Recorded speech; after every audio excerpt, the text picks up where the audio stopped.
It's an honor to have the President of Ukraine with us.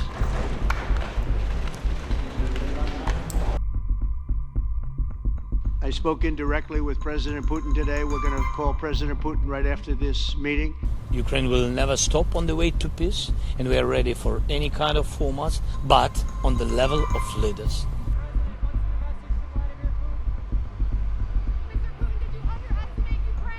Putin ने Ukraine और पश्चिमी देशों के सामने शर्त रखी है कि यूक्रेन कभी भी नाटो में भर्ती नहीं होगा और नाटो या अमेरिका को यूक्रेन से पूरी तरह से बाहर निकलना होगा, जिससे रूस की राष्ट्रीय सुरक्षा पर मंडरा रहा खतरा हमेशा के लिए खत्म हो सके।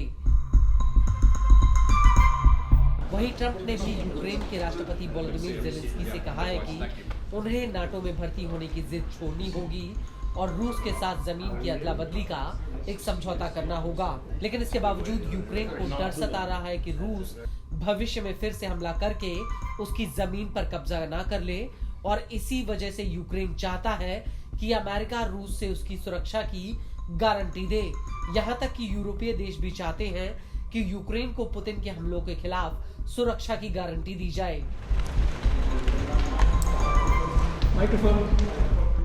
और ऐसा माना जा रहा है कि अमेरिका यूक्रेन को बिना नाटो में भर्ती कराए उसे नाटो का सुरक्षा कवच दे सकता है। यह सुरक्षा नाटो स्टाइल सिक्योरिटी गारंटी होगी, जिसे रूस के साथ पीस डील में शामिल किया जाएगा। नाटो स्टाइल सिक्योरिटी गारंटी के तहत अमेरिका और यूक्रेन के यूरोपीय सहयोगी देश भविष्य में यूक्रेन पर होने वाले किसी भी हमले का जवाब देने के लिए बाध्य होंगे। यह सेफ्टी कवर नाटो के आर्टिकल 5 के प्रावधान के जैसा होगा।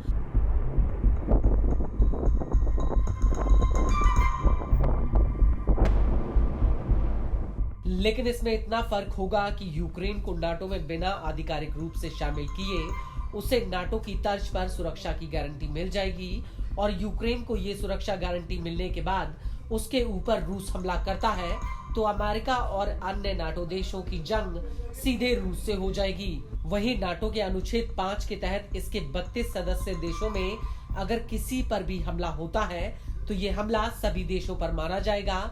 और इसको लेकर न्यूज एजेंसी रॉयटर्स ने 16 अगस्त 2025 को खबर दी थी कि यूरोपीय नेता अमेरिका से इस मामले में स्पष्टता चाहते हैं कि अगर पीस डील में यूक्रेन को आर्टिकल 5 की तर्ज पर सुरक्षा की गारंटी दी गई तो उसमें अमेरिका की क्या भूमिका होगी। हालांकि इसको लेकर कुछ अज्ञात सूत्रों ने न्यूज एजेंसी एएफपी को बताया था कि रूस के राष्ट्रपति पुतिन ने भी इस तरह के प्रावधान पर अपनी रजामंदी दे दी है। हालांकि सूत्रों का ये भी कहना है कि नाटो स्टाइल की ये सुरक्षा गारंटी किस तरह से काम करेगी, और अगर पुतिन नाटो के खिलाफ हैं तो वो इस पर कैसे राजी होंगे, और हकीकत में यूक्रेन की संप्रभुता के लिए ये प्रभावी होगी।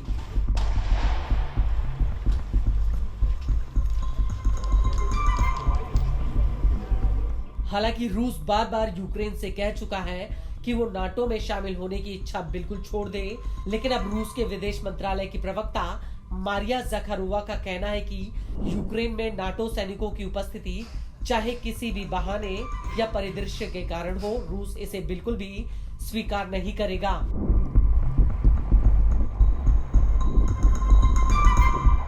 वहीं रूस की राष्ट्रीय सुरक्षा परिषद के सचिव सर्गेई शोइगु का भी कहना है कि यूक्रेन में नाटो सैनिकों के आने से तीसरा विश्व युद्ध छिड़ सकता है।